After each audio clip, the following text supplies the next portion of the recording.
This 2017 Kia Sedona, well, it needs an oil change. No, I'm just kidding. It needs a whole new engine. And that's what's on tap for today. That's what we're gonna do. Look, this is a V6 flavor. So we are going to be replacing the engine in this vehicle. As you can tell, it has some kind of a knock. It's the lower end. It's the rod bearings going out. Don't know why. Possibly maintenance, lack of, or something like that. But nevertheless, we are replacing the engine, and it's something a little bit different. It's a V6, but it's going to come out the exact same way that I do all my engines. It's just going to drop the engine and transmission out of the bottom and replace it like that. So let's get started on it and just knock it out.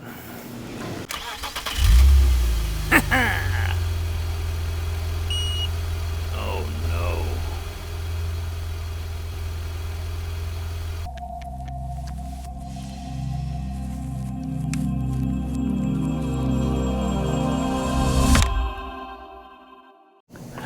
All right, the first thing that I'm gonna do is, before I disconnect the battery, I'm gonna run the seat back because I need some room, because what we're gonna be doing is taking the intermediate shaft out, which is way down in there.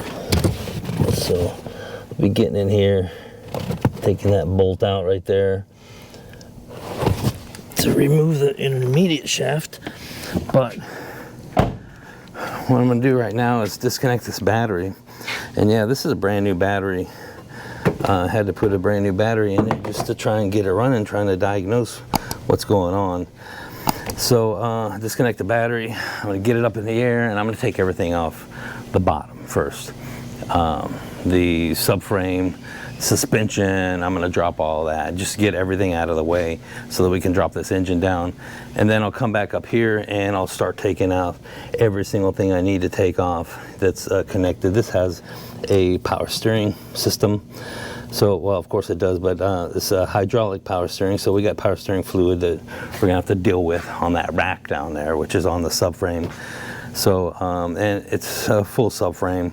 So that's what I'm gonna start doing right now. Get this thing up in the air, get this battery off, get it up in the air, and start just taking off everything underneath it.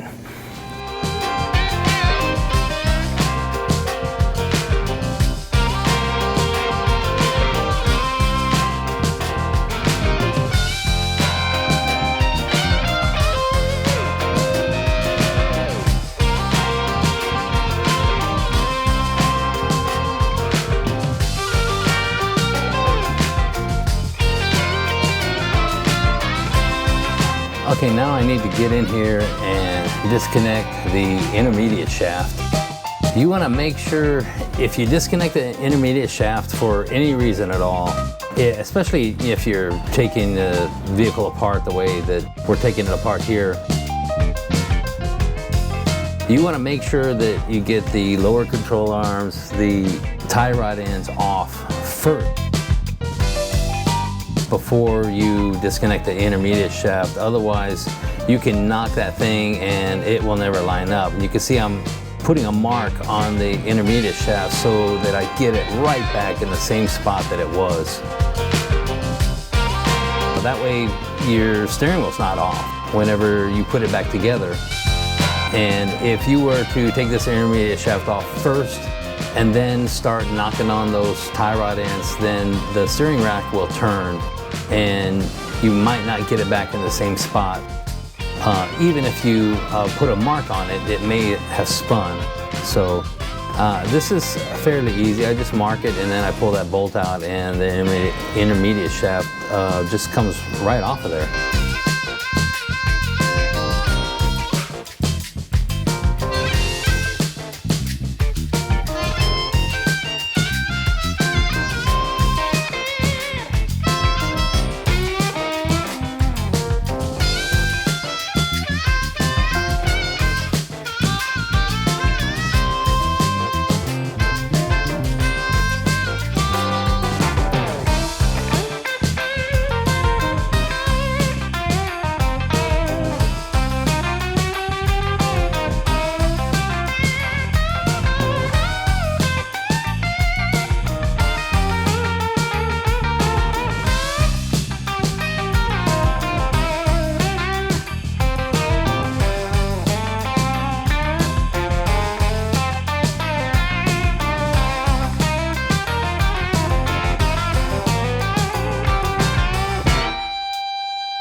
Okay, as you can see, I'm dropping the subframe here. This does not come off, and I forgot about this. These never come off. They're so tight.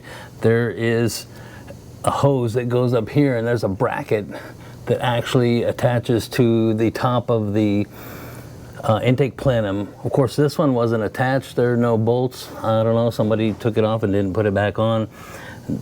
This hose wraps around the top and comes back down to right here.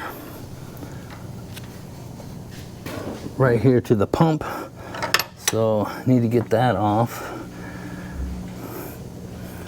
So 24 millimeter.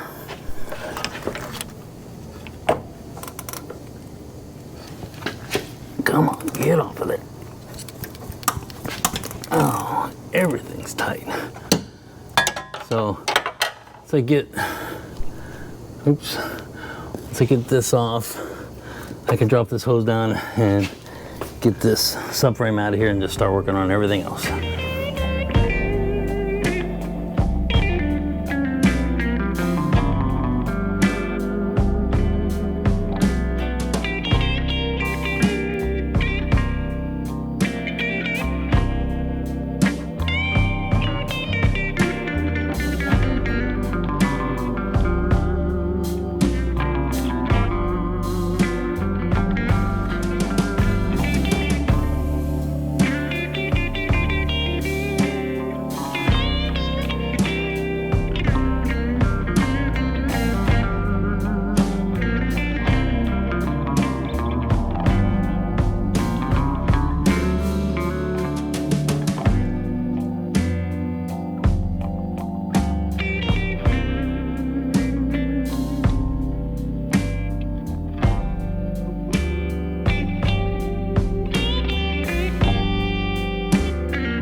is pretty much it. I got all of this disconnected, got those heater hoses disconnected, the fuel lines, the brake booster line right there, shifter cable, all these cables disconnected from the PCM and the fuse relay box. Then I didn't show it, but I got the AC lines disconnected from the compressor down there. I don't have anything here. I do have one ground strap right here, and then this hose right here, this power steering hose. I need to take this off. I'll probably take this off and move it over there. Don't have anything else there. And the next thing is just to bring that cart in here, set this on top of it, take these off right here, and these two bolts right here, and then we'll be dropping this thing down.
All right, here she is.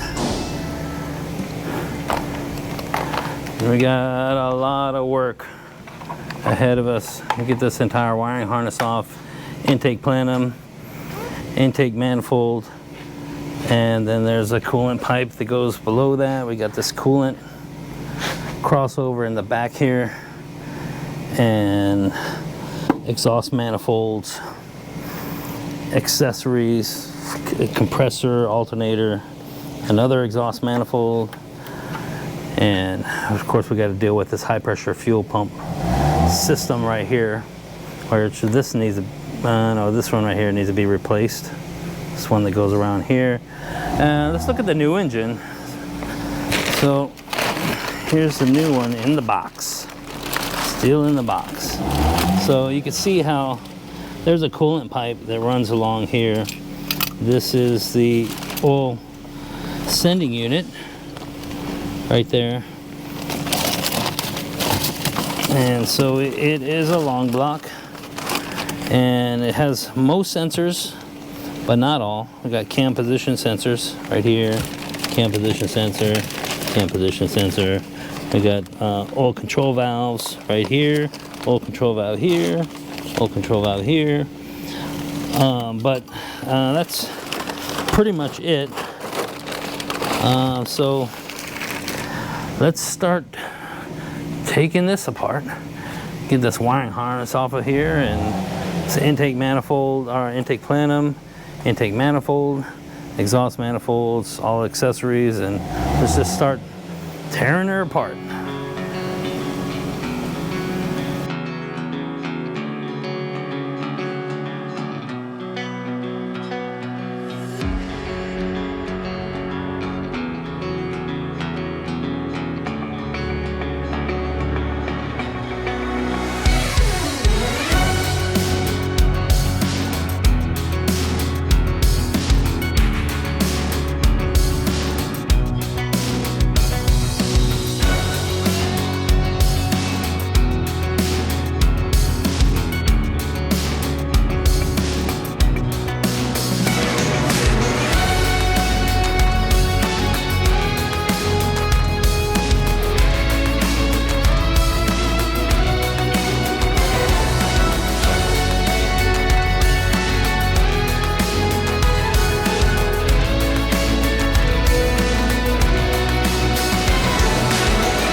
All right, and it's to the point where I'm starting to move stuff over. I got this out, so just thought I'd let y'all take a look at it.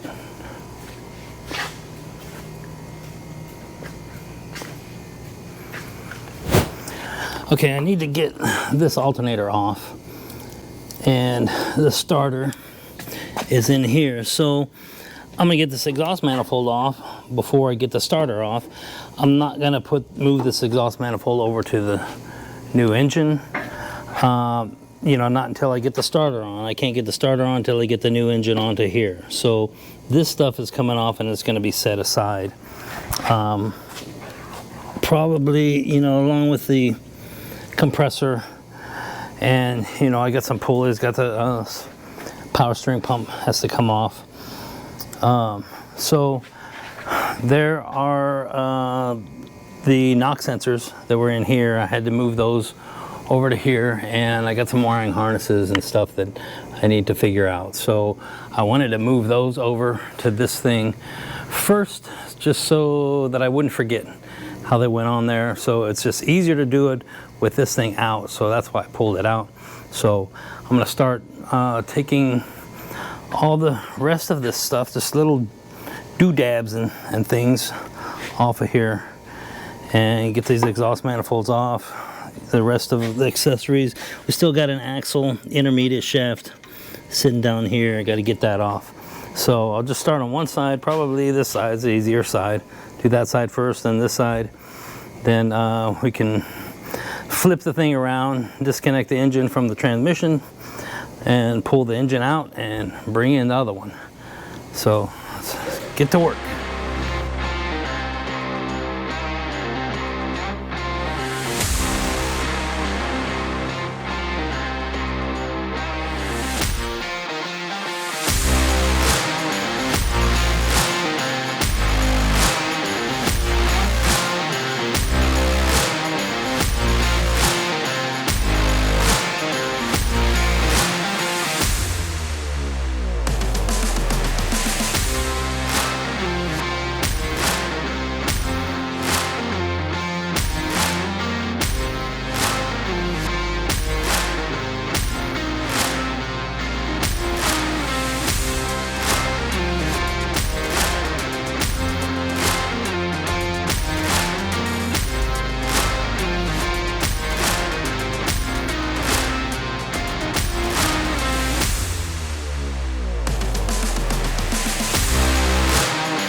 Well, it got late.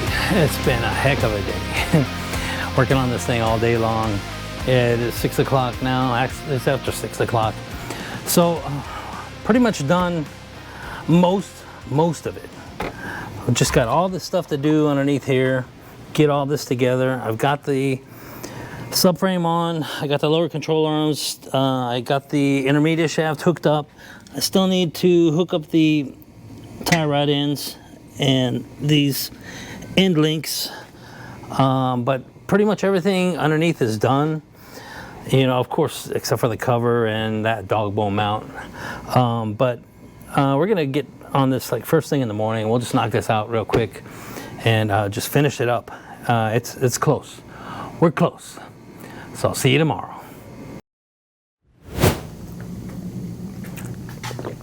Oh, good morning.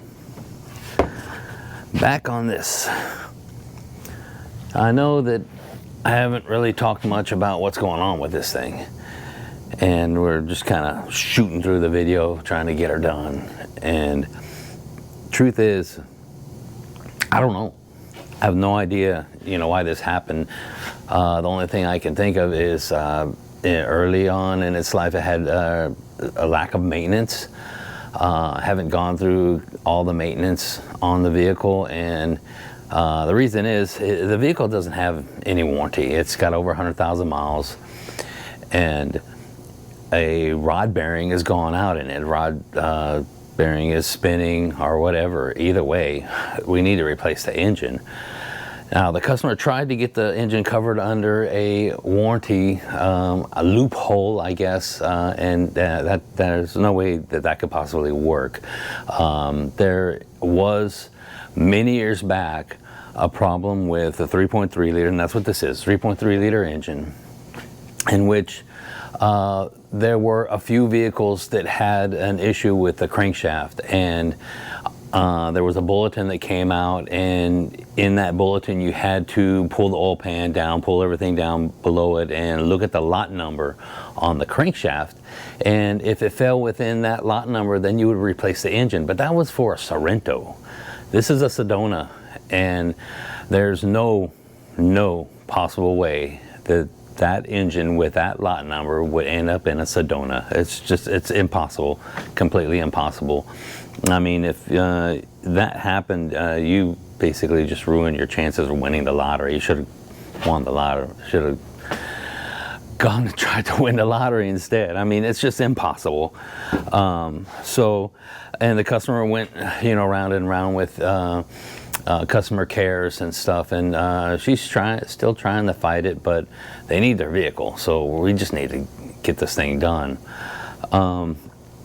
We don't have a whole lot more to go, so why don't we just jump in here and get this done. We have a bunch of stuff we need to do on the top here, and I still need to get the suspension hooked up, or the steering hooked up. I got the intermediate shaft hooked up, and I just need to get the control arm, or no, I got the lower control arms hooked up. I need to get the tie rod ends hooked up and the end links, and we'll be done down there.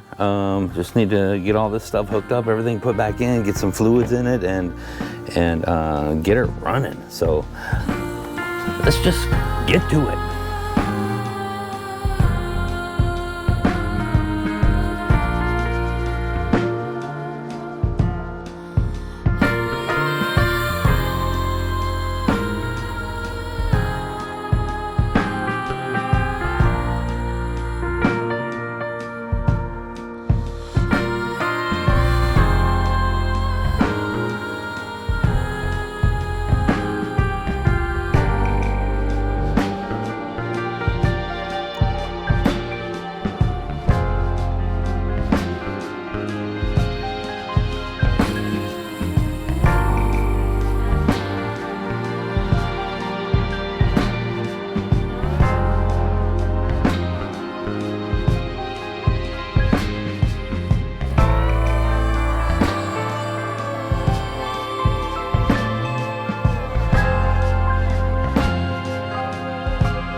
Okay, here's something that I don't talk about very often. I actually never have. And that's because this thing has a hydraulic power steering pump, and you just don't run into that anymore nowadays. Everything's electronical.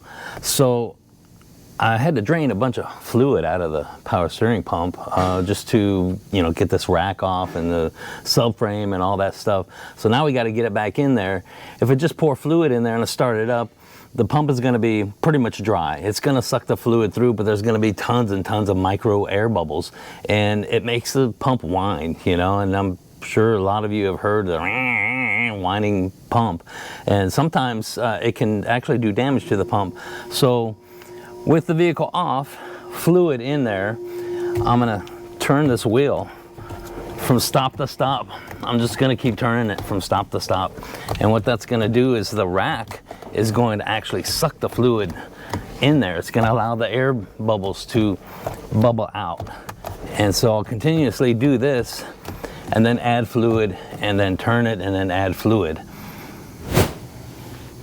By adding fluid, and it's trying to keep it topped off so that it doesn't suck any more air in there than it needs to, then I'm able to at least get it to the point where it won't do all that whining. I just keep on turning the wheel back and forth. Of course, it helps to have the front end off the ground, you know, the front wheels off the ground or whatever, so that you can actually turn the thing with the vehicle off, because trying to do it with the front wheels on the ground, yeah, that's impossible. I mean, you know, depending on how strong you are, I guess, you know, but it works really good. So you just continuously do this back and forth, and you see, so you can see it has come down some. So it's just a matter of continuously doing that, just back and forth to get all the air out of it and get the fluid to go down in there.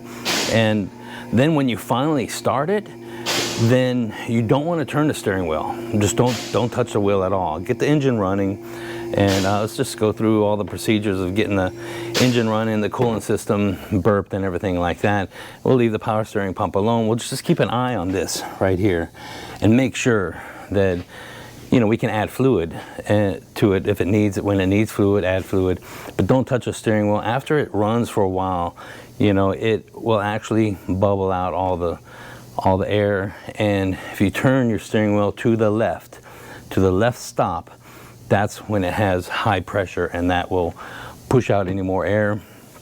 But of course, you don't want to do that if there's still air, because what happens is the pump will make micro bubbles that won't go away. It's just only time will get those out of there.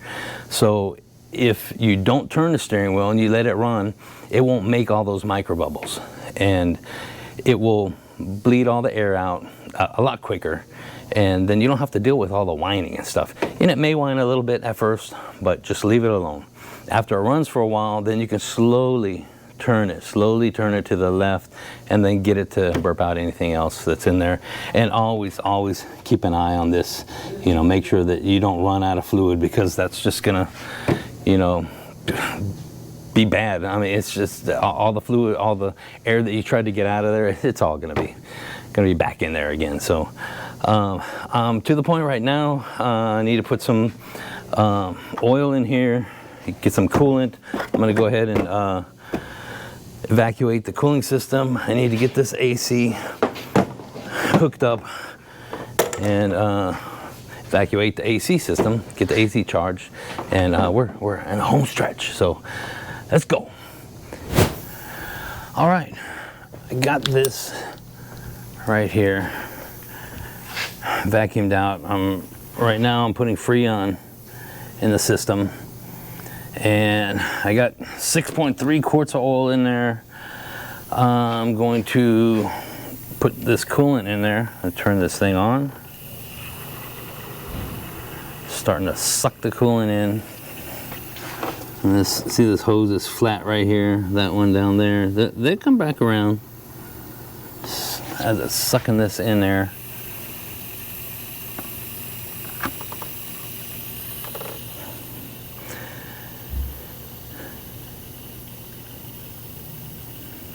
You see that's going down. This is going down. This is slowly coming back. Hopefully there's enough coolant in here. That's 2 gallons.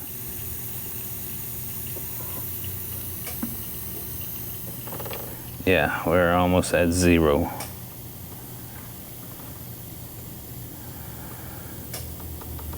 Okay, so I'm gonna turn this off.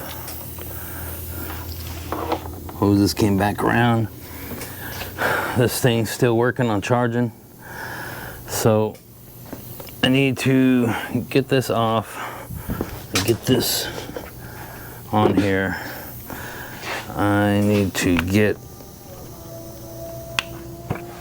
our negative battery terminal hooked up right here. I don't see any smoke. I don't smell anything burning. So that's good. That goes right there. This didn't have any clips. This empty, which means I used up all the bolts that we had. So let me get this battery terminal on here.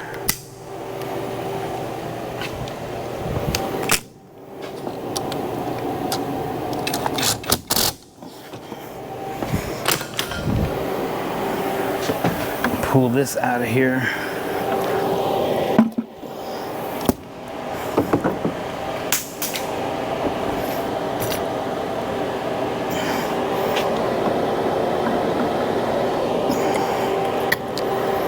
Get this thing out of the way.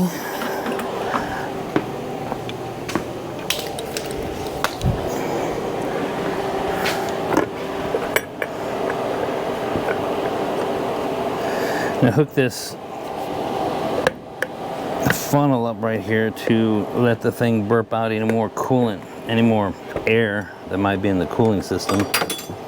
Oh, that's nice. I'll never see that again.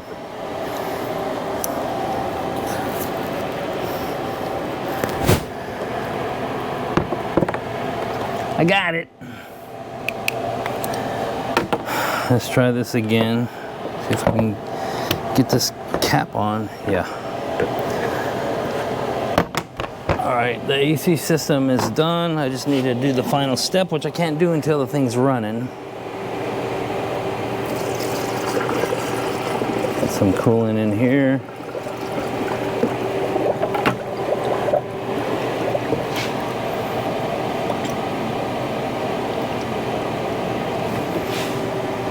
Get them bubbles out of there.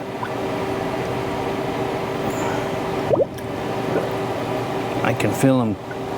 I can feel the air coming up through the hoses.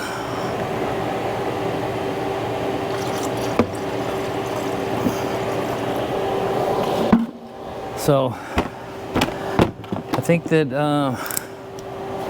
we're ready to start this thing up and see what happens. So let's start it up. And we need to keep an eye on this. I don't want to leave that there. Let me start it up.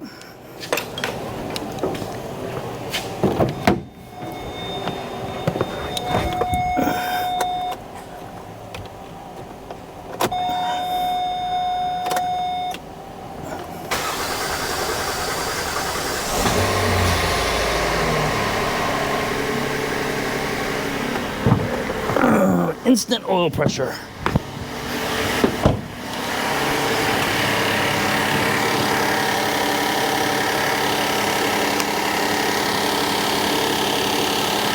Everything looks good.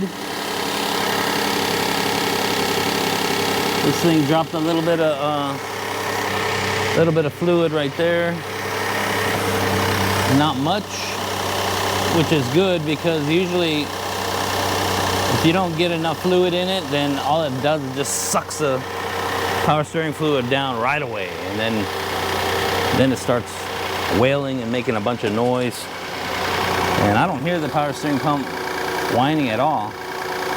So that's gonna get this thing running, keep it running, let it burp out any any bubbles. You can see a couple bubbles coming through there. Our AC's done. And disconnect the high side hose.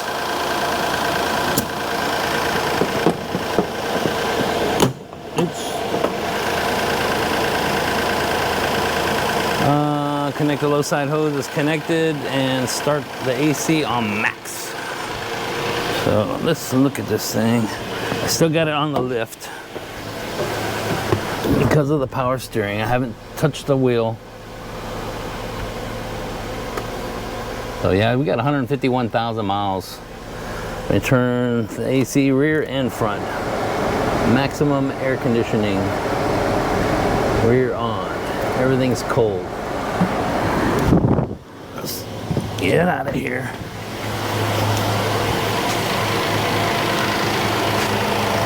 Hit that right there.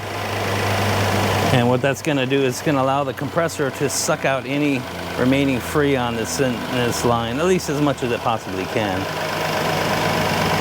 If the AC system's coming on, doesn't look like great. Oh, it's spinning. So just let this thing run a while, and then we'll drive it and then be done. Okay, this thing is ready to go. Let's get in this thing and drive it and see how she runs. All right, I just took her through the car wash. She's running, driving. AC's working good. I don't hear any noise from the power steering pump.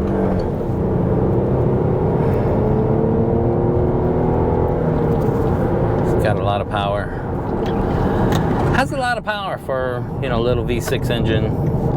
Of course, you know, it's not the turbocharged flavor. Of course, they didn't have turbochargers in the Sedonas.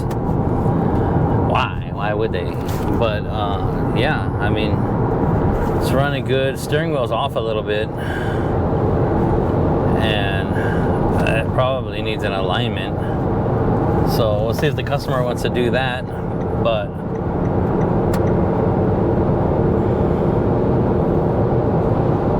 it's running good.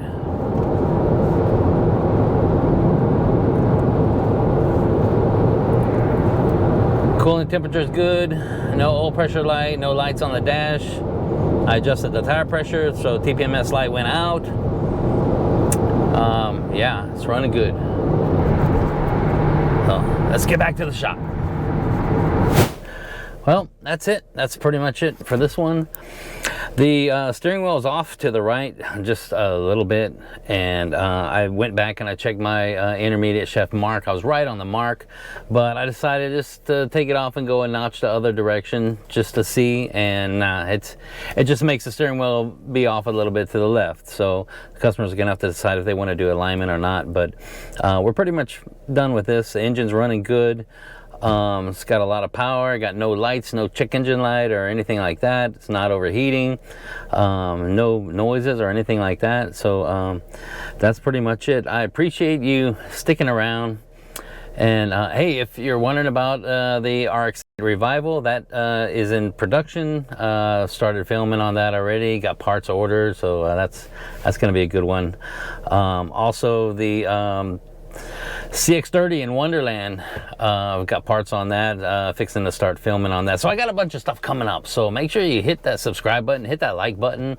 I appreciate the heck out of each and every one of you, and I will see you in the next one.